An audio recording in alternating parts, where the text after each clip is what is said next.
Halo semua sobat YouTube.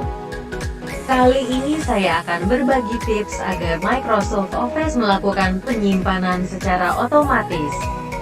Yuk simak videonya sampai selesai. Dan jangan lupa like dan share videonya.